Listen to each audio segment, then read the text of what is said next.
Bonjour Nathanaël Rocha. Bonjour. De quoi vous nous parlez cette semaine ? Je vais parler du Conseil fédéral, la gestion de la crise. Vaste sujet. Oui, vaste sujet. Oh, je pense pas l'épuiser, mais j'aime bien les conférences de presse du Conseil fédéral. Nous allons consulter les cotons afin d'agir rapidement en cas de besoin. Nous allons mettre en consultation le projet de se réunir à nouveau dans 2 semaines pour discuter de la date à laquelle nous allons agender une séance en vue d'examiner d'éventuelles mesures urgentes pour aider les entreprises. Imaginez le restaurateur qui entend ça. « Eh chérie, bonne nouvelle, ils vont mettre en consultation le projet de se réunir à nouveau dans 2 semaines pour discuter de la date à laquelle ils vont une mesure urgente, machin. » là. Moi, je vais faire comme le Conseil fédéral. Je vais me réunir tout seul pour mettre en consultation le paiement éventuel de mes impôts, quoi. C'est comme pour le vaccin, le Conseil fédéral, il nous administre les mesures en plusieurs doses. Hein. Bon, tiens, à propos de vaccin, on commence à vacciner. Hein. Ça fait bientôt 1 mois que c'est le début. Là.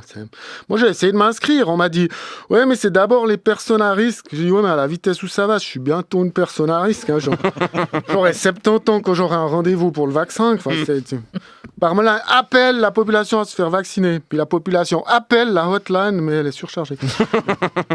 Cette crise, c'est un test grandeur nature pour les gouvernements. Hein, les conseils fédéraux, c'est quand même un peu comme nos centrales nucléaires, il y en a plusieurs à l'arrêt, on voit bien, hein, je m'excuse, mais K6 de Dijon, là, les 7 sages, donc ils prennent les décisions tous ensemble, donc on ne sait pas qui est pour le confinement et qui est pour pas le confinement.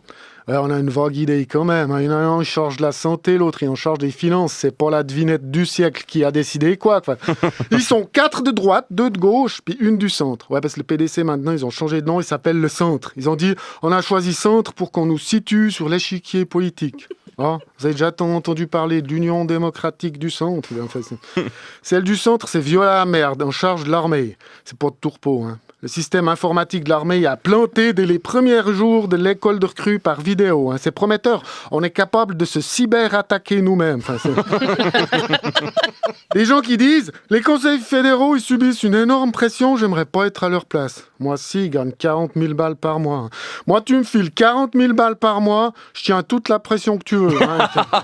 40 plaques, il y a assez pour se payer un massage relaxant. Faut arrêter, quoi. La pression. Mais... J'ai bien aimé le président Parmelin à Infrarouge. Hein. Pour illustrer la grogne populaire, Infrarouge a invité sur le plateau une violoncelliste professionnelle qui n'a plus de revenus. Imaginez la pression sur le gouvernement incarné par une violoncelliste. Hein. Ouh.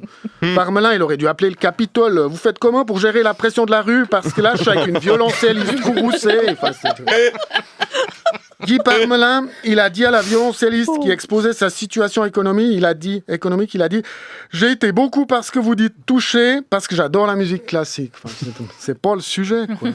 J'ai plus aucun moyen de subsistance. Ah, j'adore Prokofiev.